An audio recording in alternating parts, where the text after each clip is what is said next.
Tem uma maquiadora, mais de 1 ano de canal, Tem maquiadora? Nem eu ponho maquiagem.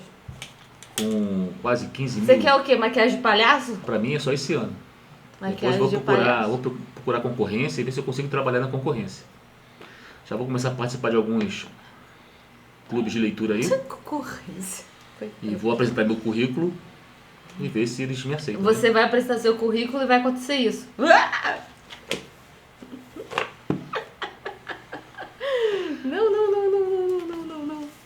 Fala demais.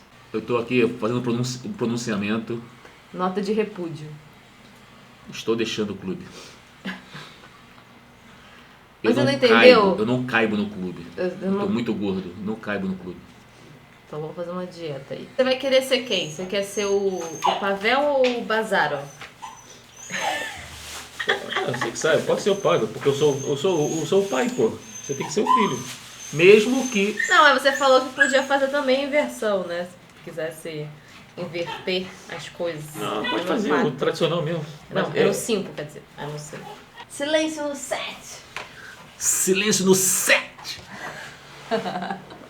Margarete. Eu não vou explicar, só vou pegar e a gente vai falar. Ó, a nossa claque é cena 1, take 1. Margarete. Sei. Margarete. Arcade, onde está o seu novo amigo? Não está em casa, costuma levantar cedo e caminhar sem rumo. O importante é não prestar atenção nele, não gosta de cerimônias. Sim, dá para anotar. Ele vai ficar hospedado aqui muito tempo? Depende, está a caminho da casa do pai. E onde o pai mora? Na nossa província, há umas 80 vértices daqui. Tem lá uma pequena propriedade. Foi um médico no exército. Ora. E eu me perguntava o tempo todo, onde já ouviste o nome Bazarov?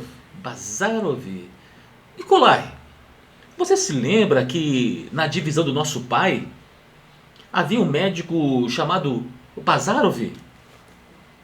Fala, minha É filha. você, pai, você não Ah, Nicolai. aí estragou. Você tá Quem eu segura a faca é o Nicolai, pai. Ah, é o Nikolai. É. Não. É, que ele fala, como? Ah, então esconde a faca. Sabe por quê? A diretora não orienta os seus artistas, seus verdade. atores. Pô. Muito difícil ser diretora e atriz ao mesmo tempo, gente. Olha o E material de editora. trabalho, olha o material de trabalho. É do torra-torra a faca. Patrocínio aí do Torra Torra. Vai de novo, volta. E porque não teve corte essa cena, né? Você sabe que as cenas têm corte também. Cena então... 1, take 2. Então vai alternar? O quê? Eu faço então o Nicolai também? Não, aí você tá sem a faca. Deixa aí. Não, vamos alternar. Vamos alternar. Se por acaso eu pegar o Arcade, eu pego a faca. Arcade, onde está o seu novo amigo? Não está em casa. Costuma levantar cedo e caminhar sem rumo. O importante é não prestar atenção nele. Não gosta de cerimônias. Sim, já notei isso. Ele pretende ficar aqui por muito tempo? Depende. Está a caminho da casa do pai. Ah, do pai. E o pai dele mora onde? Aqui, na nossa província. Há umas 80 vértices daqui. Tem uma pequena propriedade e foi médico no exército. Médico no exército? Ora! E eu me perguntava o tempo todo, onde já ouvi este sobrenome? Bazarov. Ô, Nikolai, você se lembra que na divisão do papai havia um médico chamado Bazarov? Parece que havia. Aí está. Então aquele médico é o pai do teu amigo Bazarov. E o senhor Bazarov, o que ele é precisamente? O que Bazarov é? Tio, o senhor quer que eu lhe diga o que ele é precisamente? Precisamente? Por favor, sobrinho. É um niilista. Como? Ele é um niilista. Niilista. Niilista vem do latim nihil, que significa nada. Até onde posso julgar. Nihil é nada. Portanto, essa palavra designa uma pessoa que que não admite nada, digamos que não respeita nada. Aquele que considera tudo de um ponto de vista crítico. E não é a mesma coisa? Não é a mesma coisa. O niilista é uma pessoa que não se curva diante de nenhuma autoridade, que não admite nenhum princípio aceito sem provas, com base na fé, por mais que esse princípio esteja cercado de... E o que há de bom nisso? E o que há de bom nisso? Depende de tio. Para uns é bom, mas para outros é péssimo. Tá ok. Mas pelo que vejo, isso nada tem a ver conosco. Nem comigo, nem com você, nem com seu pai. Tá? Sabe por quê? Somos gente do tempo antigo. Acreditamos que sem princípios aceitos, como você diz, com base na fé, não se pode dar nenhum passo, nem mesmo respirar. Vous avez changé tout cela. Que Deus lhes dê saúde e o posto de general. Mas, quanto a nós, nos contentaremos em admirar as futuras realizações dos senhores, como você os chamou? Niilistas. Sim, antes foram os hegelianistas e agora são os niilistas. Veremos como os senhores vão viver no vácuo, no espaço sem ar. E agora, por favor, me perdoe, Nicolai, meu irmão, me perdoe. Vou beber o meu cacau. Buriacha! Não é a primeira vez. Pô, se o Denzel tem, pô. Mas qualquer... então. Né? Os caras mais fodas tem. Mas então, meu povo, a gente tá falando de pais e filhos. Pais e filhos. Coitado. Aí a editora vai mudar a câmera. Mas sim, a gente tá falando de Pais e Filhos, do Ivan Turgenev. Essa é a nossa leitura da LC de fevereiro lá do Clube de Leitura. Então a gente finalizamos já os 28 capítulos. E apesar de ser uma leitura bem fácil, bem tranquila em sua construção, mas a gente teve muita ideia, como esse próprio romance é cheio de ideias. Isso que a gente fez aqui, essa improvisação, essa brincadeirinha, é justamente os diálogos ali do capítulo 5, que vai ser a grande conversa ali principal do início da obra entre Pavel, que é o tio do Arkady, Nikolai, que é o pai do Arkady, o próprio Arkady, com o seu mestre, né, como ele se diz, discípulo de Bazarov, que é o grande personagem aqui dessa obra, que é o niilista, né? Então foi legal. Como? Foi legal a gente fazer essa brincadeira justamente porque somos pai e filha e duas gerações bem diferentes. Mas ainda assim, aqui a gente está tratando de mais coisa, né? Claro que a briga das gerações sempre ocorreu e continuará ocorrendo.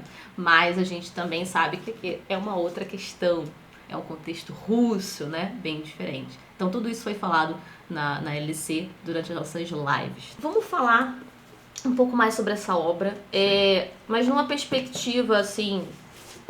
Você pode também traçar os outros livros que você trouxe, pelo visto você vai falar de mais coisa, né? Fathers and Sons. É importante falar isso, né? Daughters. Cadê as daughters? Não é pais, não é pai, mãe e filhos. É o pai, o homem e os filhos. Aí sim, nos filhos tem os dois gêneros. Né? Bem, cada um com seus estudos, com suas pesquisas. Não, né? sim, é que, é como ele tá falando, a tradução do inglês ficou Fathers and Sons. Não tô falando disso não, olha só.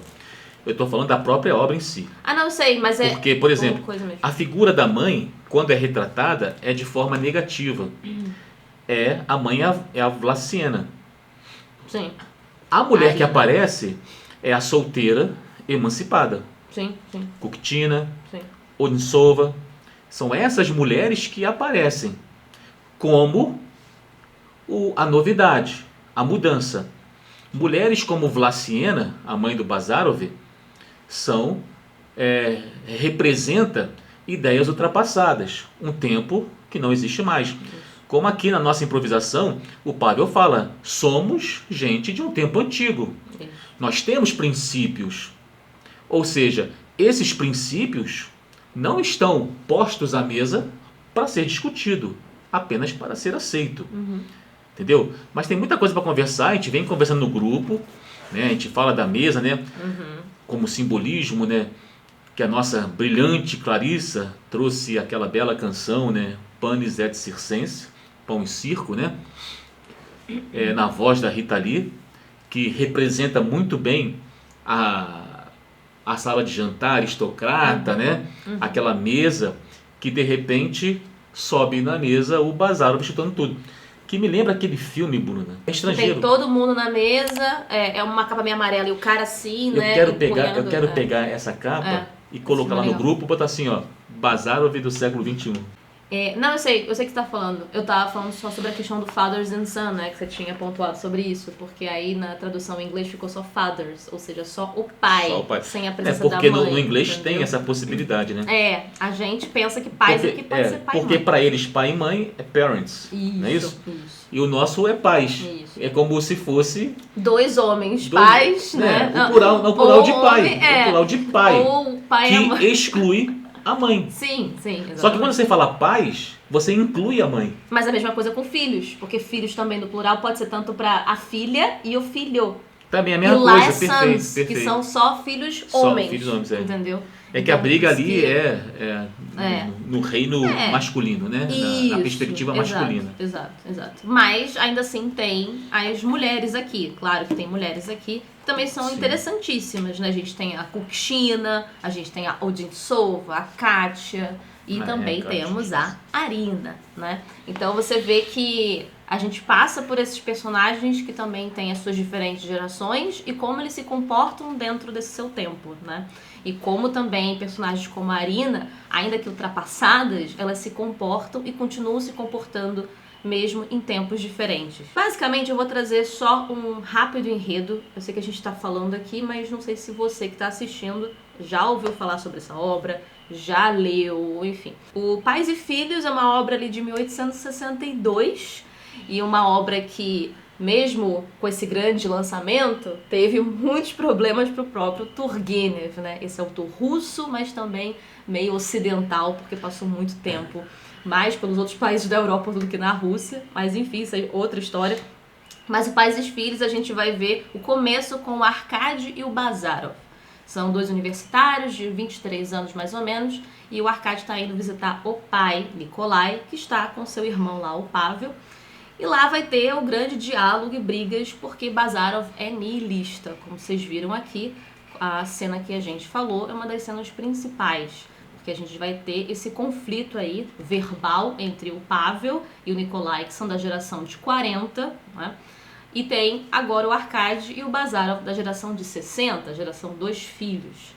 E eles ali brigando por conta da questão do niilismo, que é essa negação total, né? E você vê a posição também do Pavel querer pegar em alguns momentos ali do diálogo com Bazarov, tentando ver certas contradições, né? Então a gente vê isso já de início, mas o Arkady se diz discípulo do Bazarov, né? Seguindo ali as ideias dele, mas ele não fala tanto, vocês perceberam aqui. Ele fica também meio acanhado, vê os movimentos dos diálogos entre o Pavel, né, seu tio, com o Bazarov o tempo todo. Então ele fica meio que sem aquela posição de também dar sua opinião. Ele só diz, é nihilista. Nihilista é isso, aquele conceito pronto e... né? Mas não tem nada mais para acrescentar. Isso a gente vai ver também ao longo da obra. Sim, a gente tem esse momento aqui, temos mais momentos da jornada desses dois, Dom Quixote e Sancho Panza. Né? A jornada aí dos Eu já sei dois. quem é o Sancho Panza. Eu também já sei. Que largou tudo pra ir atrás dessa ideia, né? Não, ideia não. Eu quero minha ilha. Que é minha ilha. Ideia, eu quero minha ilha, pô. Você me prometeu uma ilha, pô. Velho maluco. Pois é. Mas a gente tem, então, essa jornada aí bem teatral, esse espetáculo, né? Que o Turgenev abre pra gente. E a sua construção também. Esse da Fienética, né? Sim. Retratando aqui as personagens femininas, a gente tem a primeira que aparece é a Fienética. Que a Fienética, ela tem um filhinho, né? O Mitya. Não sei se eu vou falar mais sobre isso, porque senão pode ser spoiler pra quem não leu, né? E tudo mais. Mas, enfim, ela tá ali servindo a família, os Kirzanov, que é a família do Arkady, tá? E tem seu filhinho lá, o bebezinho Mitya. Ponto. Depois a gente tem a Kukshina, que é uma emancipée, é emancipada, que vai estar na rodinha ali de conversas com Bazarov, o Arkady, e ela com ideias mais pra frente, eu diria ali, né? E com opiniões um tanto fortes, mas ao mesmo tempo sempre vendo o que o Bazarov também tem a dizer sobre. Depois a gente tem a grande aparição da Anna Odintsova, uma nobre, viúva de Odintsov, e que fica bem encantada ali, muita curiosidade pelo jovem Bazarov, e o chama para ir na sua casa, na sua propriedade. E ela é protetora de sua irmã mais nova, Katia, que tem mais ou menos ali a idade dos meninos, tá? Depois delas a gente tem também a Arina, que é a mãe de Bazarov. Essa aí representaria a antiga Rússia, né? Porque ela também, segundo o próprio narrador, tem superstições, comportamentos extremamente ultrapassados, mas é uma mãe que também é muito submissa ao próprio Bazarov, ela e seu marido, né? Então ela é muito presa ali em cuidados, em querer saber como ele está, e também diante da nobreza, né? O nobre, qualquer pessoa um pouquinho acima dela, ela já encara como um deus, uma deusa, né? E ela acredita em qualquer tipo de coisa que você contar pra ela das superstições, justamente por essa mulher mais ultrapassada, mais antiga. Então essas seriam as personagens femininas. Esqueci de alguém? Acho que não, né? Acho que são todas as personagens femininas e os nossos masculinos aqui. O que você tem a dizer, jovem gafanhoto? Jovem gafanhoto. Coisa pra caramba. O que você tem a dizer? Temos dito lá no clube, né? A gente já falou muita coisa. Eu vou primeiro começar com o seguinte, com o nosso mestre Nabokov, né? Esse livrinho aqui. Não só ele, né?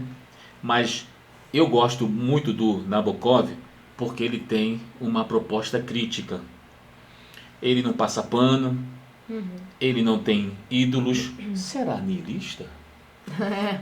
Não, ele tem. Porque o Nabokov era um professor. Foi um grande escritor e tal, mas ele também era professor. E esse livro aqui são suas lições, né? Como tem esse, que é da literatura russa, como tem da literatura mundial, né? Tem um trabalho sobre Dom Quixote também. Eram turmas que ele criava nas universidades americanas, né, para falar sobre literatura. Então ele tinha uma postura crítica, né? Não era como a postura de um biógrafo, era de um crítico, era um crítico literário. O que eu acho interessante que foi a mesma coisa que, a mesma conclusão que eu cheguei do Bazarov, é que o Bazarov é aquele lance. Existe um mundo pronto, organizado, que não oferece nenhum tipo de mudança, que é a Rússia.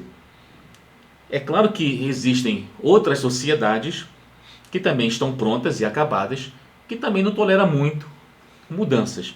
Mas a Rússia era sinistra, né? Como ainda hoje é, né? Sim. Mas a Rússia era sinistra ali na era dos czares, né? O Bazarov, ele aparece como essa possibilidade de mudanças. O Turgenev usa o Bazarov para criar possibilidades. Porque está tudo muito definido. A monarquia, os czares, tem os nobres, aristocratas, o clero, tem no meio ali os burgueses e alguns operários, que a Rússia começou a se industrializar, e lá embaixo estão os camponeses, os servos. Então é uma sociedade muito bem estratificada, com castas definidas. Você sabe o teu lugar na mesa, né? Sabe o teu lugar na sociedade. Então você aceite a sua condição. Ou seja, seja submisso ao seu destino. Sim. Então não tente vir com mudanças. Não dá. É por isso que o Pavel fala, somos gente de um tempo antigo. Temos princípios. Que princípios são esses? Pô, o aristocrata, ele tem um perfil, ele tem um espaço definido na sociedade, Sim. entendeu? Que tem que ser respeitado. Assim como o clero tem o seu espaço, os czares, entendeu? E as classes mais baixas. Dentro desse cenário organizado, o Turgenev coloca ali um incômodo, um empecilho. Só que o incômodo do Turgenev não é um incômodo que incomoda também aquelas pessoas que, os dois lados, aquelas que não querem nenhum tipo de mudança, porque Sim. são beneficiadas pela situação, e também aquele pessoal que quer uma mudança bem radical. O Bazarov, ele invade pelo meio, ele rasga a mesa ao meio, entendeu? E causa incômodos, como você estava falando, né? Que o Turgenev teve muitos problemas, né? Demais. A gente comentou lá no clube que ele foi atacado por uma, Protesto. vamos dizer assim, né? Não tinha direita e esquerda, né? Ali na Rússia, né? Mas Foi atacado, na verdade, pelas duas direções. por conservadores e por revolucionários, da Os mesma forma. nihilistas da época. Não, porque ali não tem aquela divisão política, né? Não. Que surge ali com a Revolução Francesa, né? É uma coisa mais ocidental, essa questão de direita, esquerda, né? Que mandam, como a Vlaciana falou. Não, eu sei que tem pessoas que existem para mandar e outras para obedecer. Obedecer. E ela sabia a sua posição correta nessa sociedade, para se submeter aos nobres, ser submissa. Tanto que ela também é submissa ao próprio filho, porque ela vê que o filho tem estudo, ele fala bem, entendeu? Ele tem uma projeção na sociedade entre a aristocracia. Então ela, quando olha para o filho, já não vê somente o filho, vê um nobre, que ela tem que se sujeitar, Sim. porque são princípios. Ou seja, é um princípio autoimposto. É imposto de fora, imposto pela própria pessoa. Aí entra a questão aí, né, que a nossa Mariana Sávio trouxe pra gente sobre Lacan, né? Essa questão do outro e do grande outro, né, da coisa que você mesmo se impõe, né? Que independe da situação que você está, você mesmo se impõe certos comportamentos, né? É uma discussão vai longa. implementando, né, É uma discussão coisas longa dos que outros amplia, mesmo. né? Amplia aquilo a que a obra. gente também falou sobre o próprio Arcade também seria bom para isso, por conta dele viver sempre na sombra do Sim, Bazarov. sim. Como eu falei também, ele não tinha aquelas opiniões, né? Ele só repetia também ali um certo conceito, mas uma coisa pronta, né? Mas sabe o que acontece com o Arcade? É o seguinte, ele é um garoto ali, filho de aristocratas, Isso. né? Foi criado dentro daquela cultura e, num certo momento, o pai, eu vou te mandar para a faculdade. O pai o acompanha por um tempo, depois volta para casa, né? Eles ficam ali, eu acho que um período ali sem se ver, Isso. até o Arcade se formar. Então o Arcade sai da casa dele, da casita dele, com uma cultura bem definida, aristocrática. Fechadinho. E quando ele vai para a faculdade em São Petersburgo, Petersburgo é a grande cidade, entendeu? Isso aí, a mente abre. Mas só que é o nosso Arcade. O Arcade é um sujeito medroso, acovardado, porque ele foi educado por um sujeito medroso, acovardado. Ou seja, é um círculo vicioso, né? Ou melhor, é uma reta viciosa, né? A coisa é reta. Então, o Pavel, ele fala de princípios. O Nikolai não tem princípios. O Nikolai, o pai do Arcade, o Nikolai, ele apenas vive como um autômato. A cultura que está inserido, ele vai seguindo aquele papel que o diretor designou para ele. Ele não improvisa, ele não é louco, ele não arrisca, ele segue aquilo ali piamente. E isso passa para o filho dele. Quando o filho chega na universidade, ele vai conhecer diversas ideias.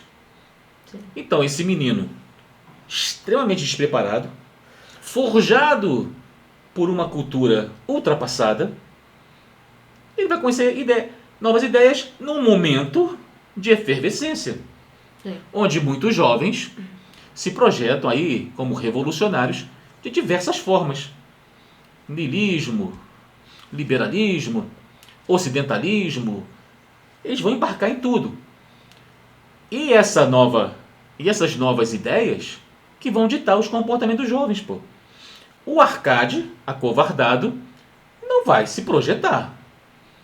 Como você falou, ele vai ficar bem encolhidinho, protegidinho, na sombra de alguém. E quem é esse alguém? Quem? Bazarov.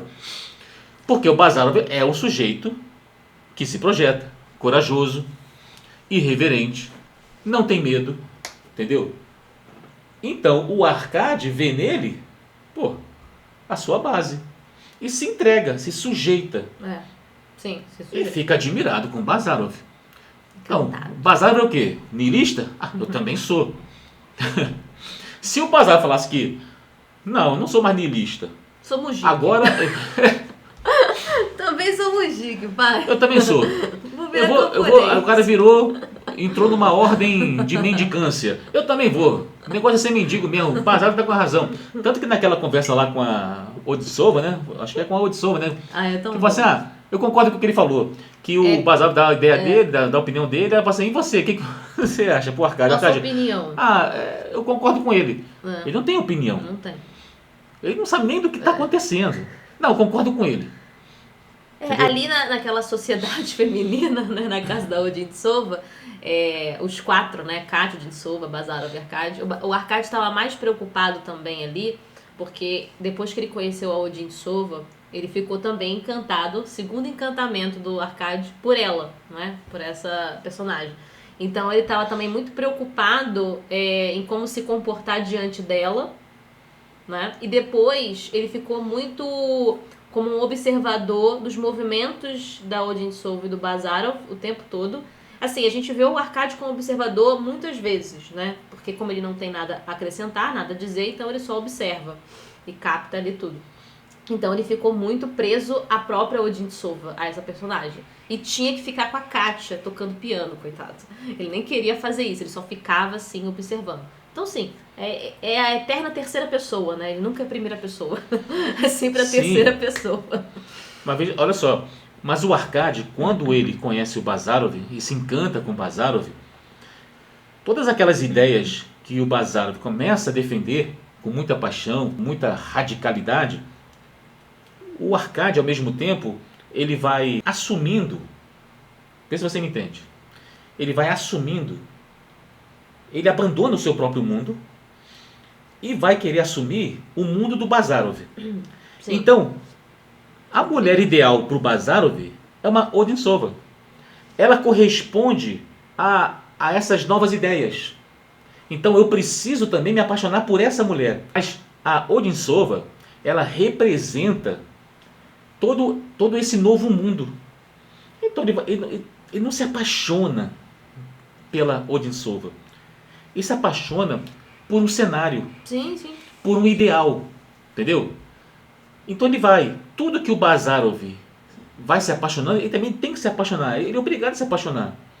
Então, para onde ele vai, eu tenho que ir, pô. Só que aí ele quebra a cara, né? Porque a Odintsova vai se interessar pelo Bazarov. Porque ele é a novidade. Ele é o que traz algo novo para esse cenário caótico da Rússia, da mesmice, dessa imposição, sabe? De quem manda e da sujeição de quem obedece. Todo esse cenário. Então, a Odintsova também busca essa coisa nova. Um jovem, né, com ideias interessantes e que diz que não acredita em nada, não respeita nada. Esse sujeito é um cara interessante. Eu não quero conversar com Arcades, com Vlassienas, com os Sitnikovs, a não ser que ele traga bebida. Tudo bem. Ele trazendo bebida pode participar. Não tem... essa gente é irrelevante. Entendeu? Precisa ficar cada vez mais encantado por ela, ou se aproximar dela, tentar se aproximar, justamente Ele tem que porque ela cada se vez mais interessa. se parecer com o Bazarov. Exatamente. Falar como Nossa, Bazarov. parece até que aqueles filmes, né? Tem filme que é assim, né? A pessoa quer pegar a identidade da outra. Mas sim, mas é o perfil do fraco, do acovardado, que ele não deseja se conhecer.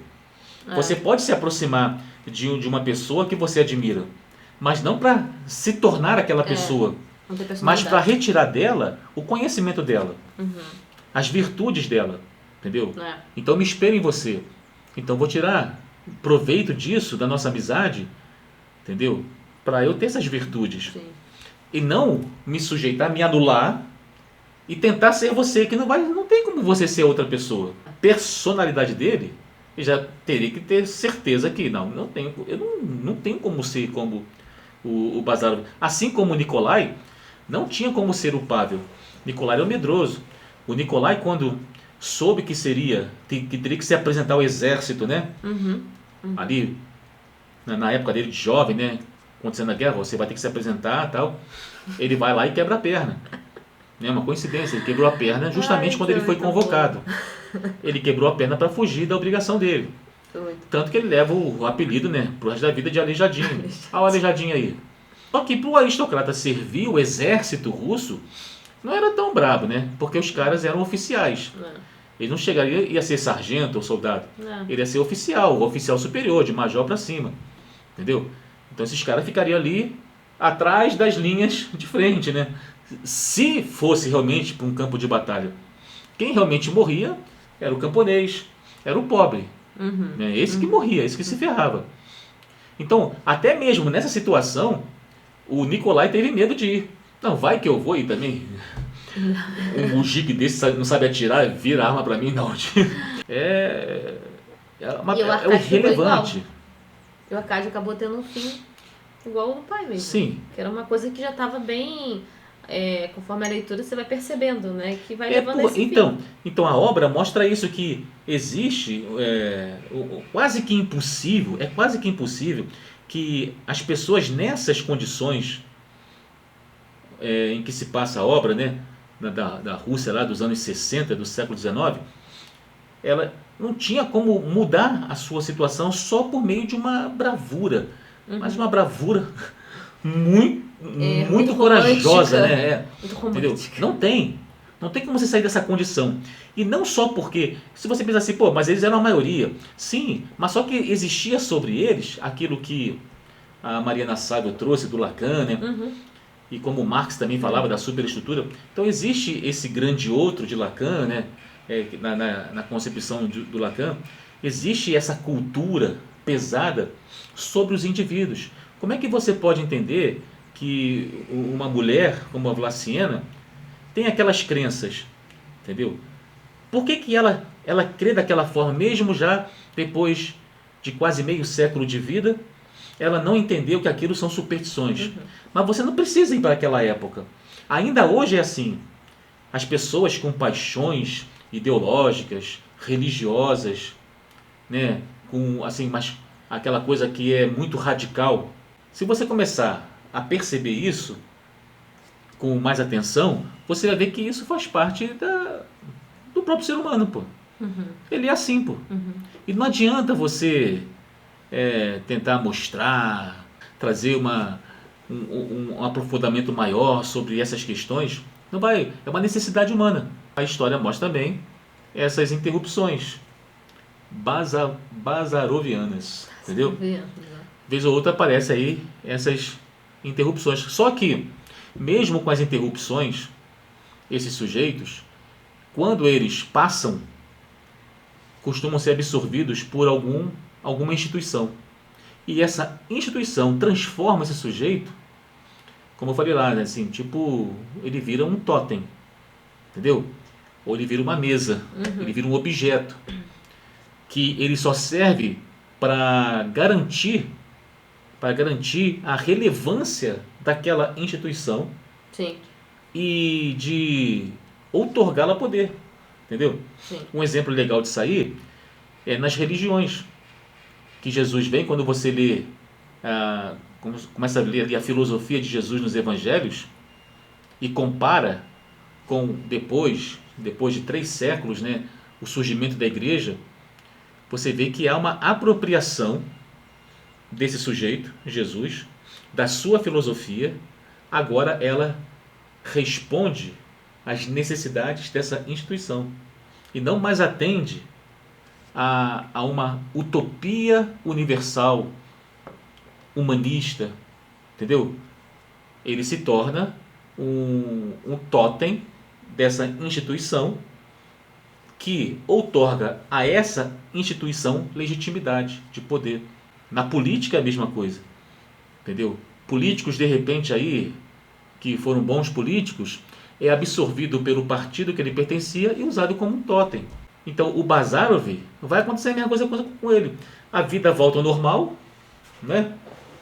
A vidinha volta ao normal, e esse sujeito, a sua ideia, vai virar um totem na mão de algum grupo que vai dominar Sim. a sua memória. Sim. E não vai ser mais o Bazarov, Sim. entendeu? Vai ser uma ideia que vai ser reconstruída para servir essa instituição. Sim. É o que aconteceu com Dostoiévski, com os livros dele, durante a Revolução Russa. Porque ficava uma turma, falava assim, ó, não, Dostoiévski era conservador, esse cara aí era ocidentalizado, esse cara não pode ser uma referência para os ideais revolucionários, entendeu? Mas quando os caras identificam em Dostoiévski o seu eslavofilismo, né? Ou seja, a sua inclinação para a Rússia, e que ele também pregava um socialismo cristão, um comunismo de viés religioso cristão, eles viram que poderiam aproveitar essa utopia de Dostoiévski em prol da revolução. Mesmo que seja uma ideia comunista de viés religioso, mas a ideia principal, o central dela é o comunismo. Então eles podiam usar isso. Então eles começaram a usar o Dostoiévski. Aí o Dostoiévski deixou de ser Dostoiévski e colocaram nele uma boina, um boot e uma farda lá dos revolucionários. Transformou ele, é o efeito Frankenstein, né, que eu te falo. Sim. Entendeu? Da criatura. Então você pode pegar Jesus e transformar no que você quiser. Sim. Você pode pegar Dostoiévski e pode transformar no que você quiser. Até porque as massas não conhecem, pô. O cara mostra Dostoiévski numa nova perspectiva, certo?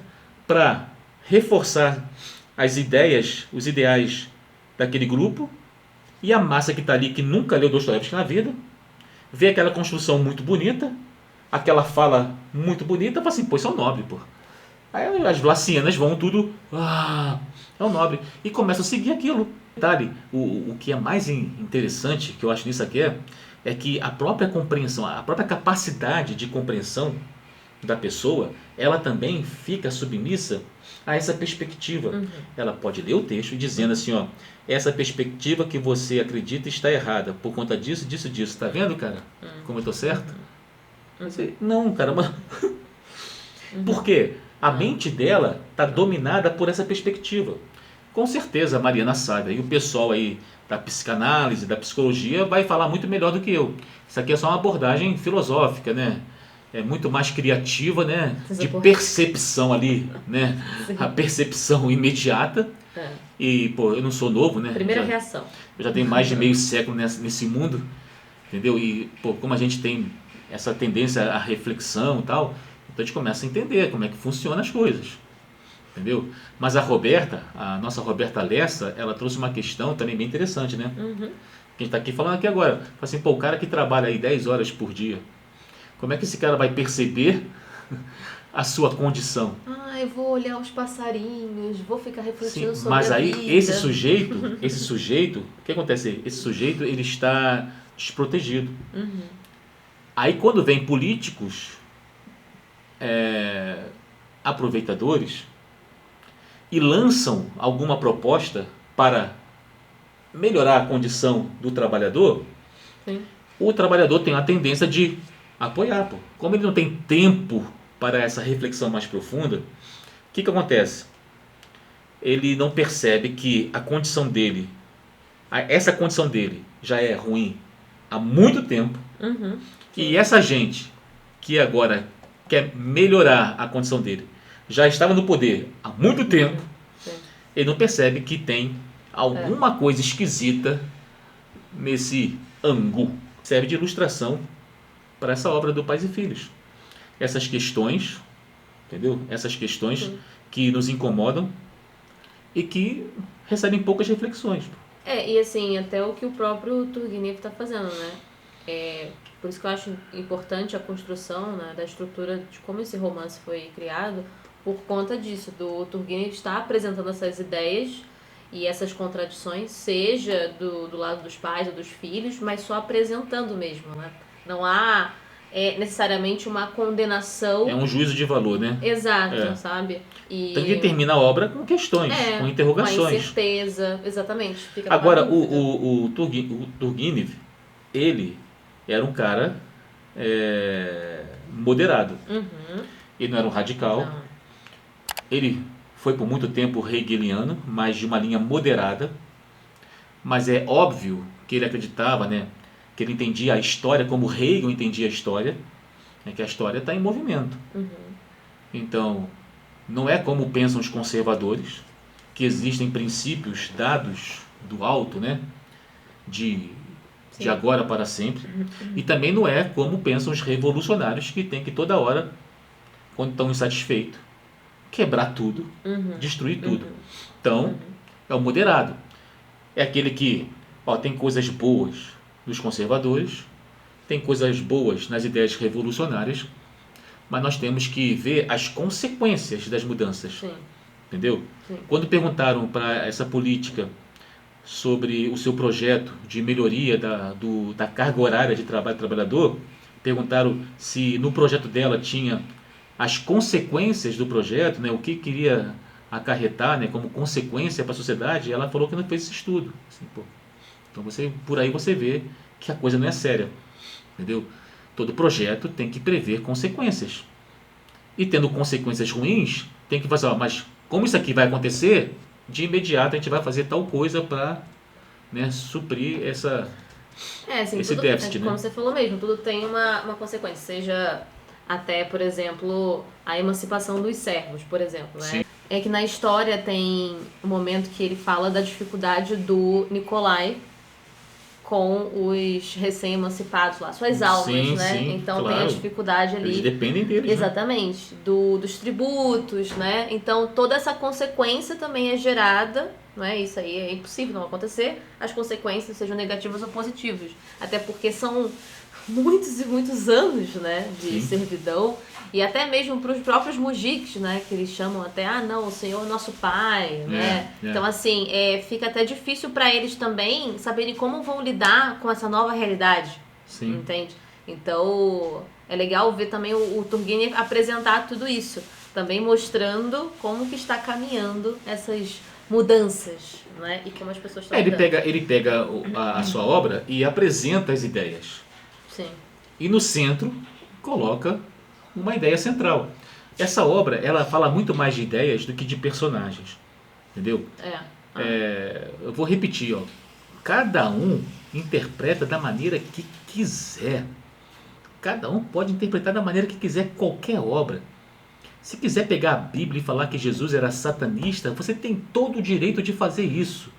É uma coisa radical mesmo. Você tem direito como indivíduo de interpretar qualquer coisa da maneira que você quiser. Assim como uma obra, ela tem um objetivo que você não pode ignorar. Ela tem contexto, ela tem gênero, tem estilo, ela tem muita filosofia, principalmente os clássicos russos, entendeu? Ela tem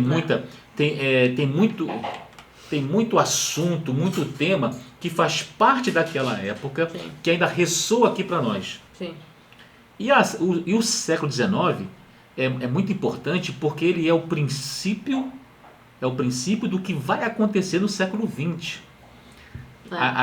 As tragédias, entendeu? Toda a tragédia humana que vai acontecer no século XX, ela está sendo preparada no século XIX. E de uma forma muito ingênua, muito apaixonada. Até o próprio Nietzsche, se você vai ler a obra de Nietzsche, a ideia dele do futuro era otimismo. Era de otimismo. Ele tinha um pessimismo com a época dele, com a Europa, do jeito que estava, com exceção de Paris, né, da França, mas ele via que o futuro seria melhor. Porque as pessoas teriam mais. Mas é uma coisa também muito, muito natural no ser humano achar que lá na frente vai ser melhor. Entendeu? Sempre pensar no futuro. O futuro, o futuro. O próprio Kant, né? Bem antes de Nietzsche, já dizia assim que no futuro, os homens chegariam a uma concepção mais bem elaborada do mundo e conseguiriam criar instituições em que essas instituições iriam garantir a paz universal. Aí surge a ONU. E a paz não está tão próxima, está muito longe. Então parece que esses ideais, né, traçados por esses homens extremamente inteligentes é só um ideal. Porque a realidade se mostra completamente diferente. Por quê? Porque nós estamos no século XXI e ainda existem pessoas matando em nome de Deus, pô. Sim, sim. Olha que coisa. Tá retrocedendo, né? Existe aí no século XXI pessoas que chegam ao poder, até mesmo de países democráticos, que entendem que ele está ali, que foi colocado ali, pela força, alguma força espiritual. Ou por uma força ideológica, pelo seu carisma, que o levou até ali, e ele pode fazer o que bem entender. Então é uma coisa humana. Então eu acho que se você quiser definir, se é que é possível definir o ser humano, acho que a primeira coisa que você percebe na história são as suas contradições, pô. Sim. Suas ambiguidades. Tem jeito. Por isso aqui, ó, pais e filhos, ambiguidade, contradições. Uma geração vem, uma geração vai. Não tem jeito. É por isso que, para mim, a melhor resposta está no Eclesiastes. Melhor resposta. Entendeu? Comemos e bebemos que amanhã morreremos. Isso não é do Eclesiastes. Mas resumiria muito bem o Eclesiastes. Porque não existe novidade debaixo do sol. E tudo que tem nesse mundo é como o vento. Então todas as conquistas humanas, elas se perdem porque são conquistas de ar, de vento. Você não consegue, né? Que a tradução fala de vaidade, mas é uma tradução ruim. Na verdade, é essa coisa que você acha que possui. Né? Eu tenho um celular. Aí quando você aperta, ele vira areia e... Sim. Por quê? Desaparece. Tudo é transitório. Quem não conhece Eclesiastes, leia o Eclesiastes. Entendeu? Leia o Eclesiastes que você vai entender. Agora, tem que ler o Eclesiastes de uma maneira livre, filosófica, porque ele faz parte da Bíblia hebraica. E, por exemplo, nosso país é um país cristão, né? Culturalmente cristão. E se você for ler o Eclesiastes na perspectiva cristã, você não está lendo Eclesiastes. É aquilo que eu te falei. A coisa é absorvida por uma instituição e se torna parte daquela instituição e começa a falar dela. Só que ele nunca falou dela. Sim. Entendeu? Sim. Mas só que ele é absorvido pela instituição. Entendeu? Então a leitura tem que ser independente, individual. Com muito estudo, com muitas referências, comparações. Sem ficar dependendo de um coletivo. É porque se você imagina um cristão que abre o Eclesiastes e algumas coisas ficam meio que confusas para ele, e ele procura um outro cristão para explicá-lo. Um cristão, de repente, um estudioso de teologia, ele vai apresentar para ele uma interpretação cristã daquela obra. Só que a obra não é cristã, pô. Sim. Entendeu? Sim. Essa obra é de em torno de 300 anos antes de Cristo. Entendeu? Sim. Ela está muito mais próxima dos filósofos gregos, né? Ali dos epicureus, muito mais próxima dos sábios egípcios da antiguidade do que do cristianismo, pelo amor de Deus. Mas o Eclesiastes era muito usado em literatura, como ainda é hoje. Só que hoje, hoje o pessoal não tem essa preocupação muito com literatura. Tem mais preocupação com uma narrativa que possa reforçar o que ela já pensa. A literatura não está muito preocupada com o leitor. Por isso que assim, a gente teve várias interpretações da nossa LC com o Bazarov especificamente, porque ele é esse sujeito que não só incomodou e provocou, né, na obra, dentro daquele contexto, mas também a gente acabou trazendo para hoje, né? Um Bazarov no século XXI, né? Só que é bem diferente, né? A forma como vai lidar é bem diferente. Então, sim, acaba incomodando e eu acho que também tá aí um dos objetivos dessa obra, né? Mas não tem mais como existir Bazarovs. É difícil, eu até comentei isso com o Telly. Um apoiador nosso lá, nosso poeta, Eu até comentei com ele que hoje, desde ali do fim das guerras, não existe mais indivíduo. A figura do indivíduo acabou.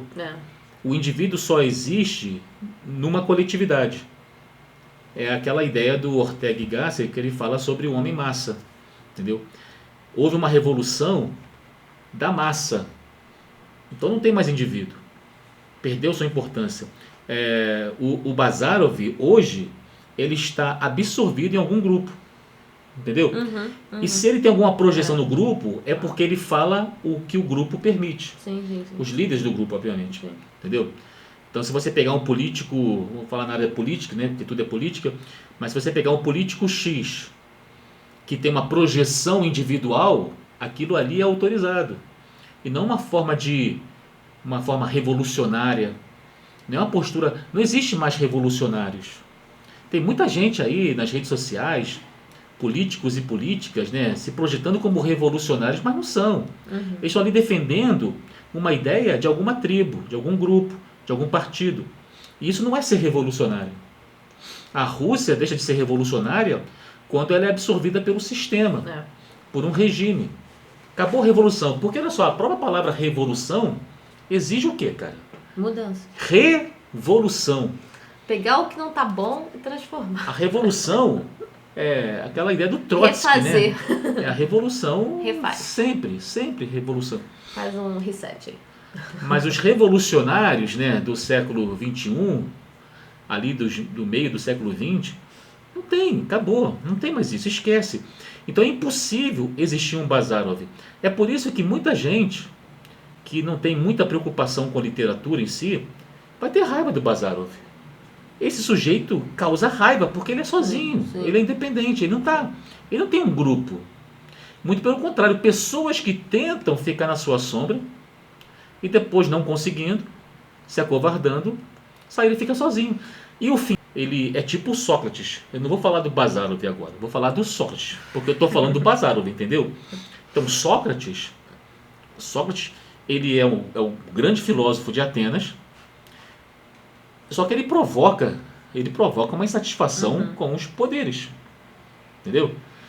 Como não podiam acusar do que ele criticava, ou das suas novidades filosóficas, ele foi acusado de corromper a juventude e de ser ateu. Essas foram as duas condenações de Sócrates, né? As duas acusações. E ele foi se defender.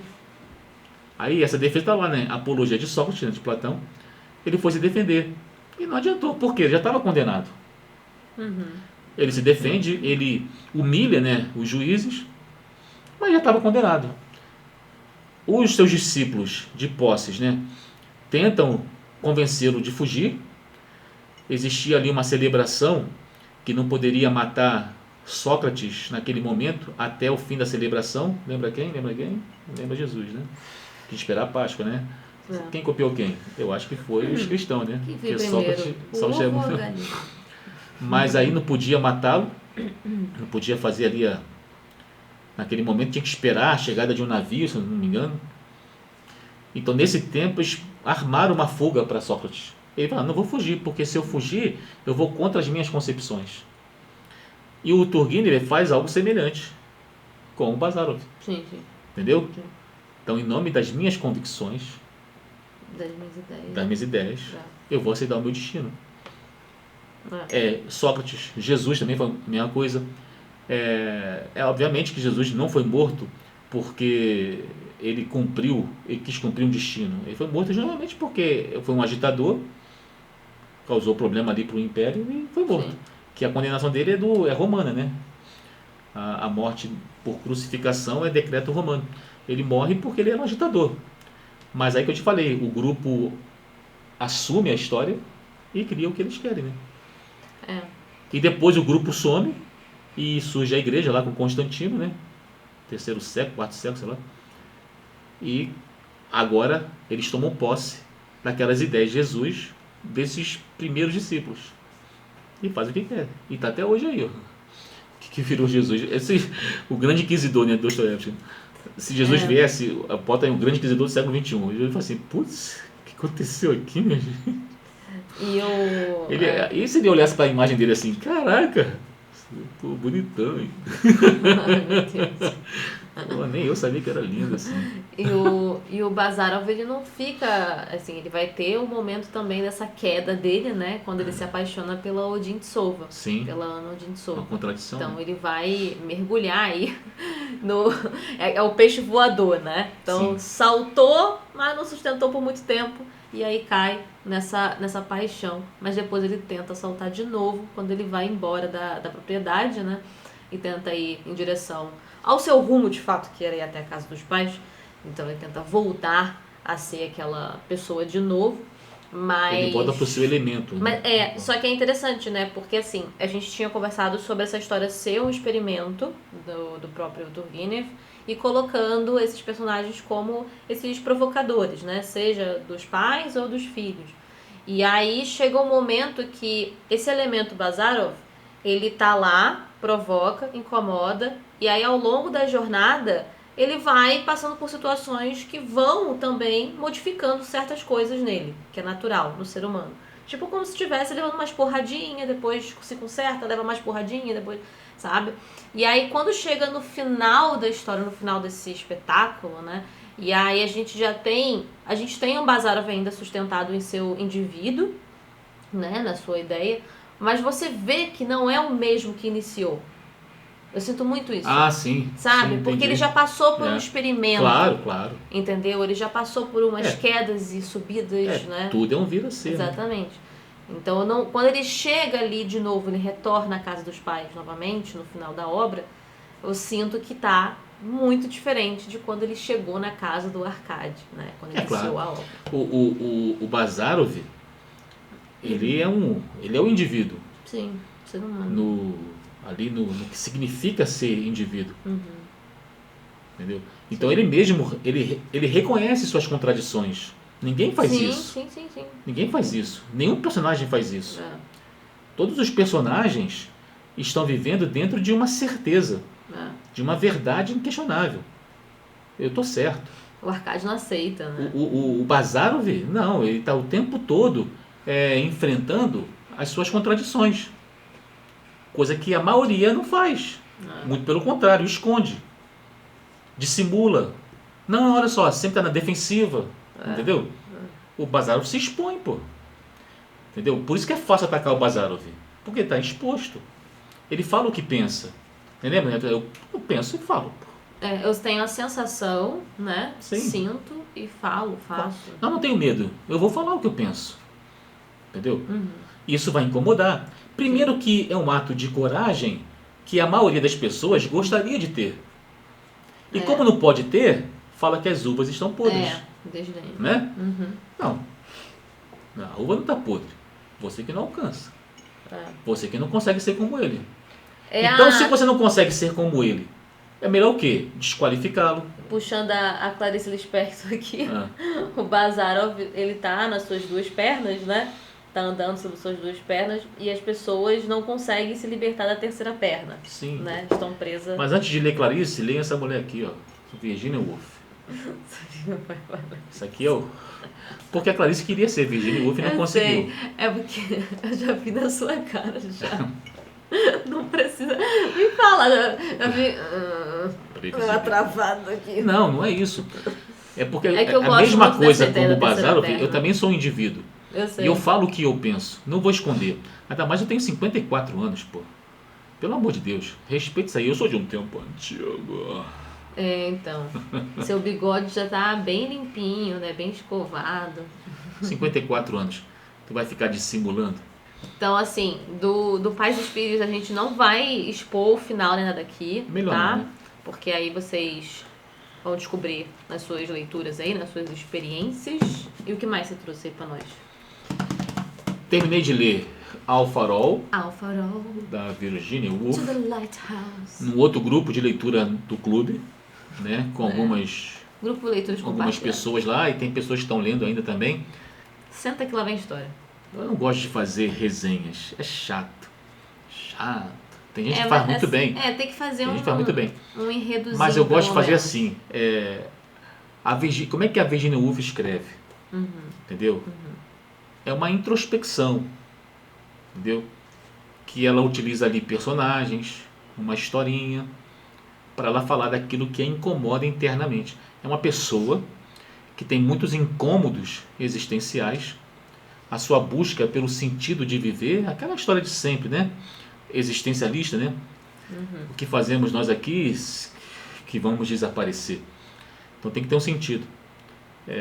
E lendo o Zizek, né, falando de Lacan, muito interessante que ele fala assim, ele inverte a lógica do grande inquisidor de Dostoiévski e fala que aquela lógica, né, se Deus não existe, tudo é Permitido.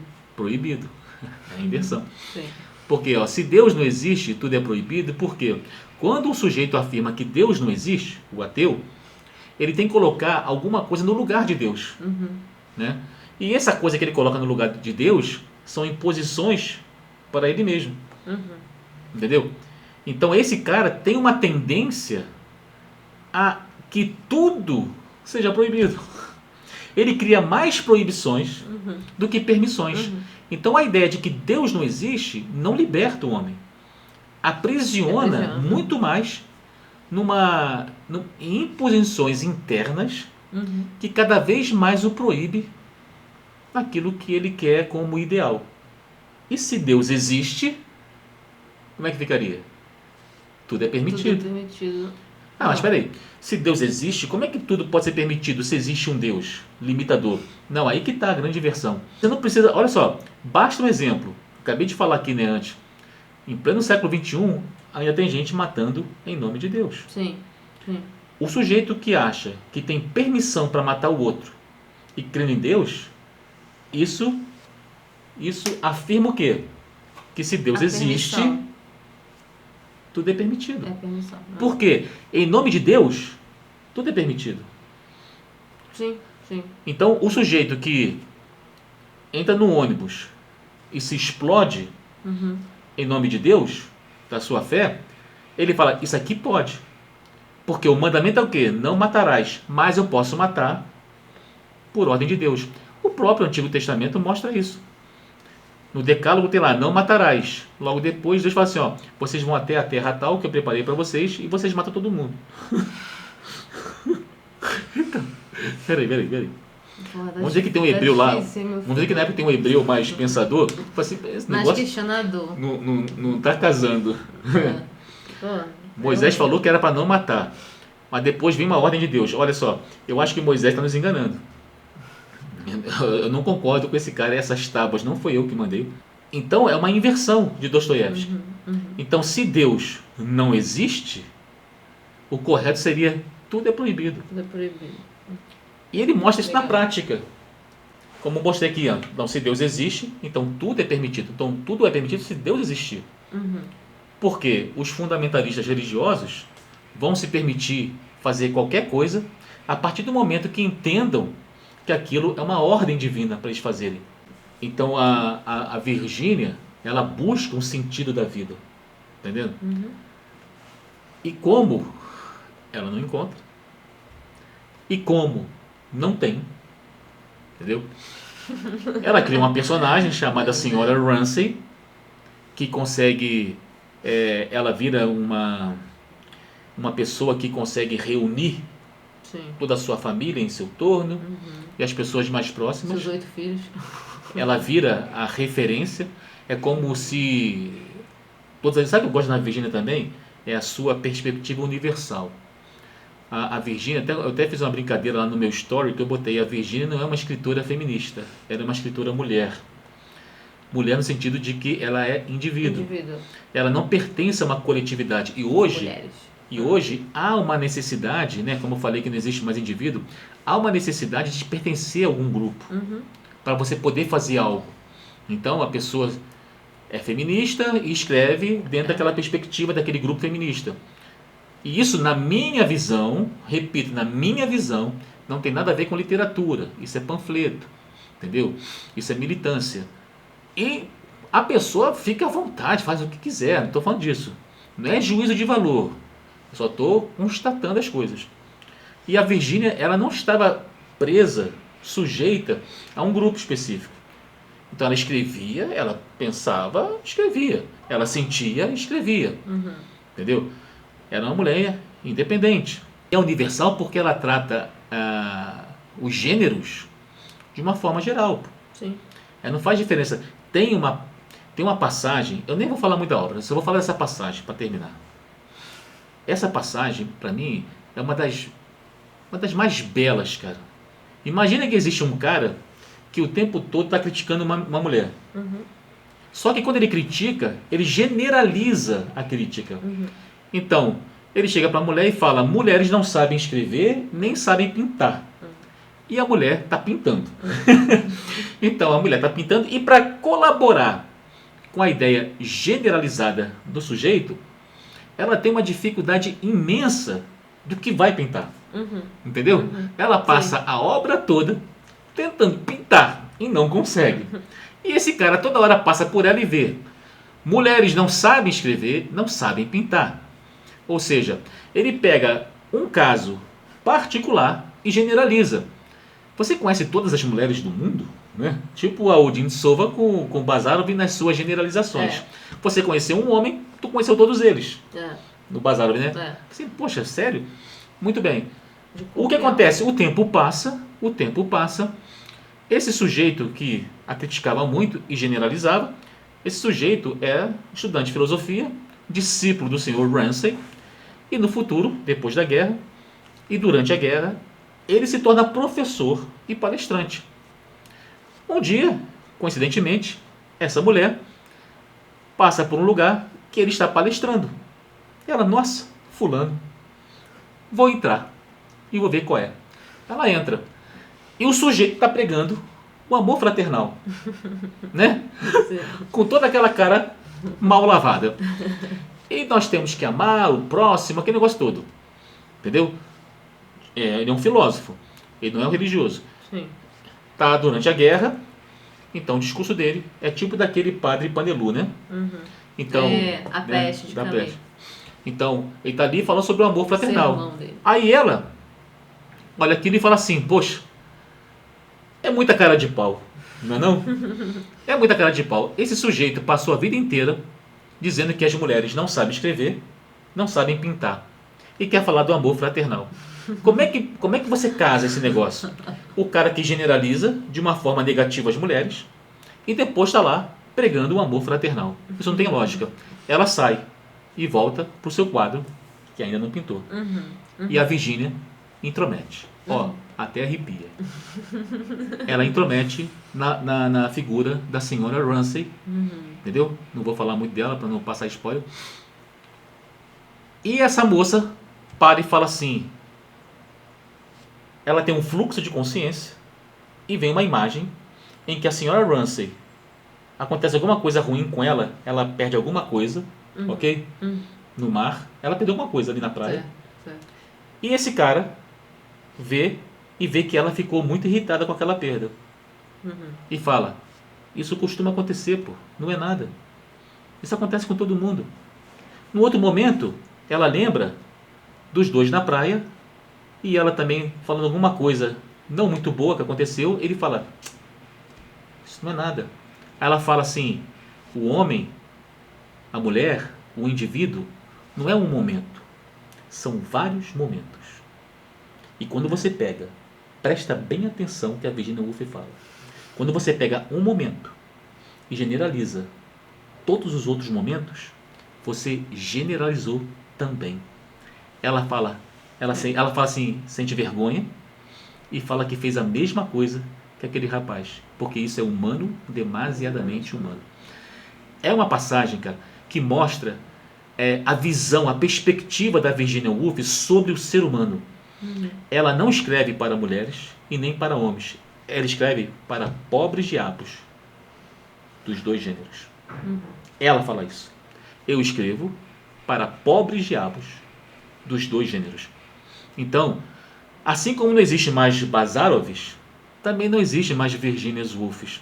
Porque hoje a pessoa precisa pertencer a uma tribo. Como dizia o nosso Vargas Llosa, nosso não, né? Dos peruanos, né? Ele é peruano, peruano e espanhol. Como diz o Vargas Llosa, né? O Chamado da Tribo, né? Aquele livro dele, que ele fala: Hoje, não existe mais indivíduos. Não existe mais a pessoa que pensa a partir de si mesmo, das suas conclusões. Ele primeiro olha para a tribo, para o grupo dele, e vê quais são as conclusões que estão ali na vitrine do grupo. Aí ele escolhe uma, e fala isso, aquilo, outro. Até mesmo quando ele vai se indignar por alguma outra coisa, ele procura no grupo a maneira de se indignar. Ou seja, todo mundo virou arcadiano. Todos são arcades, acovardados, com medo de ofender alguns ideais do grupo. Era isso que eu tinha para falar. Eu ia puxar sobre... o gancho. Puxa o gancho. Eu ia puxar o gancho porque você falou da personagem, né? Da questão da pintura, né? Tá. De pintura. Na hora, enquanto você falava, eu lembrei da cena do Idiota do Dostoiévski, que na primeira parte ainda, o Mitchkin tá contando a história dele da Suíça. Ele tá contando pra generala com as suas 3 filhas, né? E uma das filhas é uma pintora também, que é eu acho que é a do meio, a Adelaide, eu acho que é a do meio. E ela não sabe o que pintar.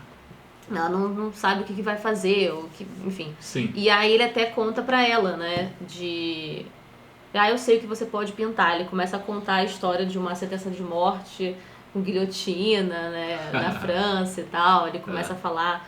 Ela, mas vou pintar isso? Como é que eu vou pintar exatamente isso? Que ele queria que ela pintasse a expressão de um assassino, né? De um cara que está sendo condenado à morte, e queria que ela pintasse o rosto dele, ou aquela expressão. Aí é muito legal porque ela fala, eu não tenho como pintar isso porque eu não sei ver. Eu achei isso muito legal, sabe? Eu não sei ver. Aí a generala, a mãe, né? Ela acha um absurdo, ela fala isso. Como não sabe ver? Tem 2 olhos e vê? Sim. Como que não sabe ver? Ela, Nossa, não sei ver. Entendi. Não sei ver. Que lembrança boa. Cara, é muito legal essa cena. É muito legal. Sabe o que você me lembra? Teu último vídeo falando sobre como ler livros clássicos. Sim, E, é verdade. e muitas pessoas acham que é muito simples. Abre o livro e lê. E lê. Então faça isso. Abre o livro e lê. Não consegue, exatamente. Vai conseguir ler? Vai. Não, vai interpretar ali o ABC, né? Normal. Mas não vai ver. E aí é muito legal, porque a generala fica espantada com isso, né? Se você enxerga, você está vendo. Mas ela fala, não consigo ver isso que você está falando.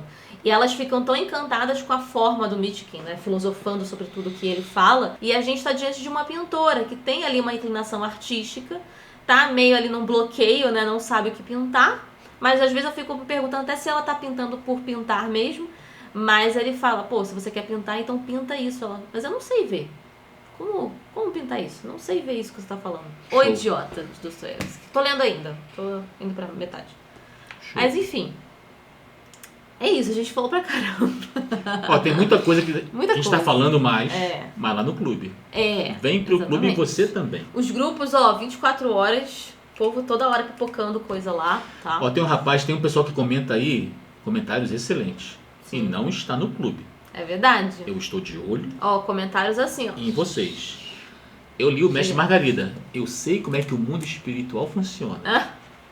Você sabe de quem eu tô falando, senhor Geografia. Senhor Geografia. Ó, tem muita gente legal que comenta sempre. E tem aquele fôlego pra comentar também. Comenta muito, né? E eu acho legal isso, porque a pessoa para e tá gastando aquele tempo dela ali justamente pra isso, né? Sim, pra comentar, pra parar e ver o vídeo. Isso é muito bom, gente. Muito obrigada por isso. Continue assim. Se o senhor quiser, previno de que sou uma deportadora formidável. A senhora... Então quer que eu faça Bazar em você hoje em Sova? Com essa vozinha? Não, mas tá bom, você pode ser. Não liga pra voz, não. Vamos fazer a inversão. Inversa, tá? Tá. Homem e mulher. Tá. Essa aqui já é na casa, cena 2, casa da Odintsova.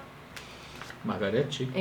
Manhã, sala, personagem, Bazarov e Odintsova. Peraí, esse aqui é até onde? É até aqui, né? A gente pode vir até o momento que ele fala, todo mundo é insignificante. Bazarov aproximou-se. Que assunto a senhora deseja? O que o senhor quiser.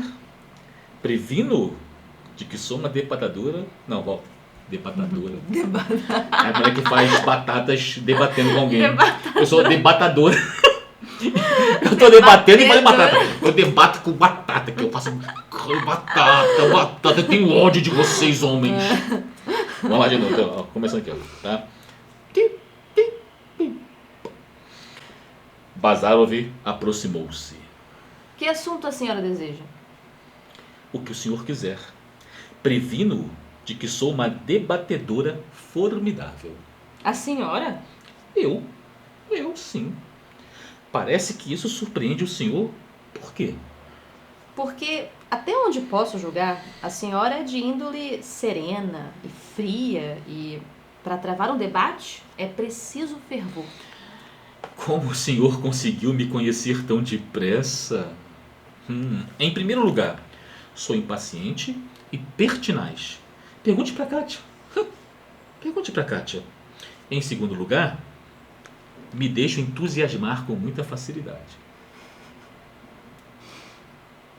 Bazarov fixou os olhos. Ah, tá. Eu não tinha ali. É por isso que eu não entendi, cara. Eu fiquei olhando. Por que ela tá me olhando, porra? Bazarov fixou os olhos. Vou ter que voltar, porque eu tô muito risonho. Fixou os olhos em Ana Sergeyevna. Pode ser. A senhora deve saber melhor do que eu. Pois bem, se lhe agrada debater, assim seja.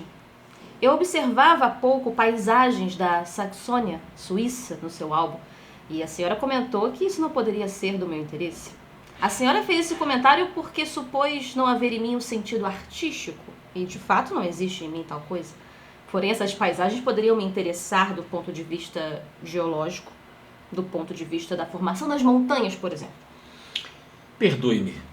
Como geólogo, o senhor deveria antes fazer uso de um livro, de uma obra especializada, não de desenhos. Um desenho me apresenta de forma visível aquilo que num livro vem exposto em 10 páginas. Ana Sergeyevna permaneceu calada. E mesmo assim o senhor não possui nem um pingo de sentido artístico? Insistiu ela, apoiando os cotovelos sobre a mesa e com esse movimento, aproximando seu rosto de Bazarov. Olha que cena. Como o senhor consegue viver sem isso? E para que é necessário? Se me permite a pergunta? No mínimo para poder conhecer e estudar as pessoas. Em primeiro lugar, para isso existe a experiência da vida. Em segundo lugar, garanto à senhora que estudar as personalidades individualmente não vale a pena. Todas as pessoas se parecem no corpo e também na alma. Todos temos cérebro, baço, coração, pulmões, tudo constituído da mesma forma. Assim também as chamadas qualidades morais são exatamente iguais em todos. Pequenas alterações nada significam. Basta um exemplar humano para julgar todos os demais. Pessoas são como árvores na floresta. Botânico algum se daria ao trabalho de estudar cada bétula em separado. Árvores na floresta. Quer dizer que, para o senhor, não existe diferença entre homens tolos e inteligentes, entre bons e maus? Existe, como entre saudáveis e doentes. Os pulmões de um tuberculoso não se encontram nas mesmas condições que os pulmões da senhora, embora sejam igualmente constituídos. Conhecemos aproximadamente as causas das enfermidades do corpo, e as doenças morais advêm da educação precária, de todas as bobagens com que desde a infância atulham as cabeças das pessoas. Em suma, da situação revoltante da sociedade. Corrijam a sociedade e não haverá doenças. Como? Corrijam a sociedade e não haverá mais doenças? E o senhor supõe que quando a sociedade for corrigida, não haverá mais tolos nem pessoas más? Pelo menos uma ordenação social correta. Será absolutamente indiferente o fato de a pessoa ser tola, inteligente, má ou boa. Sim, entendo. Todos terão um baço exatamente igual. Exatamente isso, nobre senhora. Qual a opinião do senhor, Arkady Nikolaevich? Não consegui segurar o riso. Eu não consegui segurar o riso. Eu queria tentar segurar o riso. A pior coisa é tentar segurar o riso, né? Gente, foi isso. Eu espero que vocês tenham gostado do teatrinho aqui. Maroto. A gente falou de pais e filhos. E de muito mais coisa, né? Que o Pai Livros trouxe aqui pra gente. Então eu espero que você tenha a experiência de ler esse livro. Ou qualquer outro que foi comentado aqui. E se você, por acaso, já leu, deixa nos comentários. E também vê a descrição, que tá tudo aí as informações sobre o nosso clube de leitura, nossos grupos. Entra lá no site catarse.me/apoiando Bruno Livros e você conhece mais sobre as assinaturas. E a nossa próxima leitura de março será Dostoiévski, O Duplo. Nós vamos ler em março. Depois a gente volta com mais vídeos assim. Eu espero que vocês tenham gostado desse vídeo. A gente está tentando fazer um formato também espontâneo, falando, obviamente, só sobre literatura, tudo pela literatura. E se vocês gostarem, a gente vai tentar trazer sempre no início do mês. Sempre nesses domingos, assim, iniciando a semana no mês, tá? É isso, povo. Deixa seu like, deixa seu comentário, que eu sei que vocês adoram comentar. A gente lê tudo o que vocês comentam e a gente sempre responde. Então continue assim, apoiando a gente. Se vocês também puderem assistir aos anúncios que passam aí no vídeo, também ajuda demais. E conheça, gente. Se você puder, conheça o nosso clube. Vem! Muito obrigada por ter chegado aqui até o final, por ter assistido. E a gente se vê na próxima. Tchau! Tchau!